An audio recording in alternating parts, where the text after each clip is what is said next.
महाकारुणिक सम्यक संबुद्ध जी के चरणों में कोटि कोटि नमन करती हूँ। बोधिसत्व बाबा साहेब जी के चरणों में कोटि कोटि नमन करते हुए आप सभी को मेरा गर्व से नमो बुद्धाय, जय भीम। साथियों, जैसा कि आप जानते हैं कि हम बुद्ध और उनके धम्म की बात कर रहे हैं और हमारा चौथा खंड चल रहा है धर्म और धम्म। इसके भी हम तीसरे भाग की बात कर रहे हैं, बौद्ध जीवन मार्ग। और आज का जो हमारा विषय है वो है तीसरे भाग के 8वें अध्याय का विचारशीलता एंड बुद्धिमत्ता। ये आज का हमारा विषय है और इसमें तथागत बुद्ध कहते हैं कि प्रत्येक कार्य को करते समय जागरूक रहो और प्रत्येक काम को सोच विचार करके करो। हर विषय में अप्रमादी रहो, उत्साही रहो।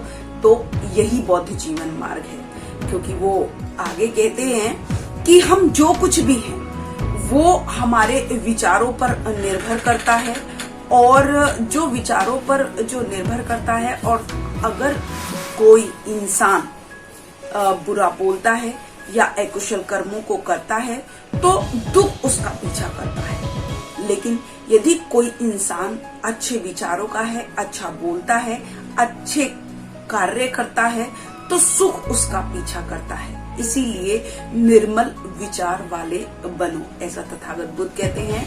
वो आगे कहते हैं कि विचारहीन मत बनो, विचारवान बनो, क्योंकि दलदल में फंसे हुए हाथी की तरह अपने अकुशल कर्मों से अपने आप को उभारो, ऐसा तथागत बुद्ध कहते हैं।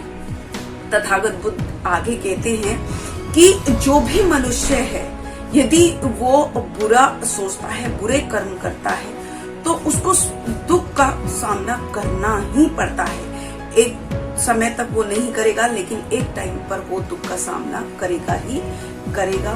तो तथागत बुद्ध कहते हैं कि जिस तरीके से एक जो छत को, जिस तरीके से छत को पूरी तरीके से नहीं पाटा गया और उसमें से बारिश का पानी आ जाता है, और इसी तरीके से यदि कोई अकुशल कार्य को करता है या उसके विचार अगर अच्छे नहीं हैं तो उसमें भी बुराइयां या अकुशल कर्म या विचार ऐसे ही पनप जाते हैं। जिस तरीके से एक ठीक से जो पाटी हुई जो छत है उससे जिस तरीके से पानी, बारिश का पानी अंदर आ जाता है, उसी तरीके से अकुशल कर्म और अकुशल विचार भी अंदर आ जाते हैं।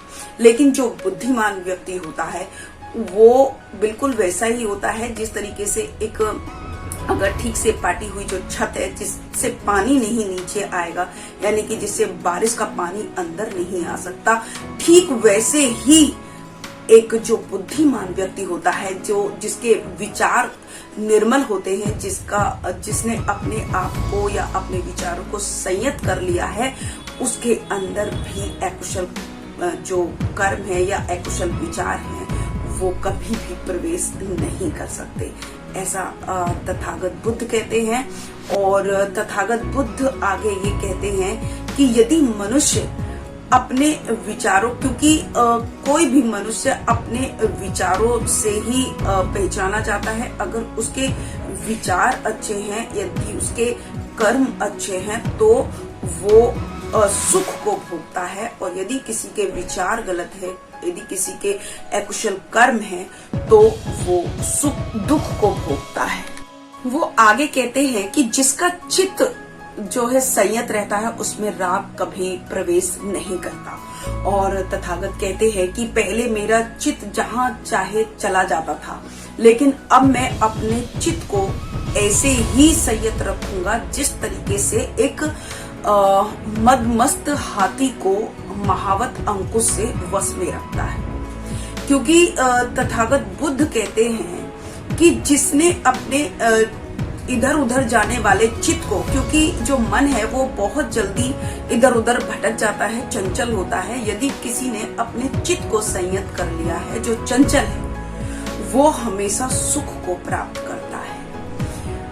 तथागत आगे कहते हैं कि जिसका चित्त संयत होता है तो वो जिसका चित्त संयत नहीं रहता और मतलब जिसके मन में गलत विचार होते हैं, कुशल कर्मों को जो करता है वो जो आगे वाले जो भिक्खु हैं उनके धर्म का अनुसरण नहीं करता और जो धर्म का जानकार नहीं होता, वो हमेशा ऐसे ही हानि पहुंचाता है, अपने आप को ऐसे ही हानि पहुंचाता है जैसे कि एक शत्रु दूसरे शत्रु को हानि पहुंचाता है। लेकिन यदि किसी का चित्त संयत है, यदि उसने अपने चित्त को संयत कर लिया है, तो वो एक संयत चित्त यानी कि जो कुशल जो विचार हैं, अगर उसका मन में कुशल विचार है तो वो इतना ही सुख पहुंचाता है कि जितना कि ना तो उसकी माता पहुंचा सकती है, ना ही उसका पिता पहुंचा सकता है, ना ही उसके रिश्तेदार पहुंचा सकते हैं। जितना सुख उसका जो चित्त है, जो संयत जो चित्त है, यानी कि जो एकाग्र जो कर लिया गया है, जिसने अपने मन को, अपने चित्त को जिसने कंट्रोल कर लिया है, वो उसको सभी लोगों से ज्यादा सुख में बना देता है, उसके जीवन को सुख में बना देता है।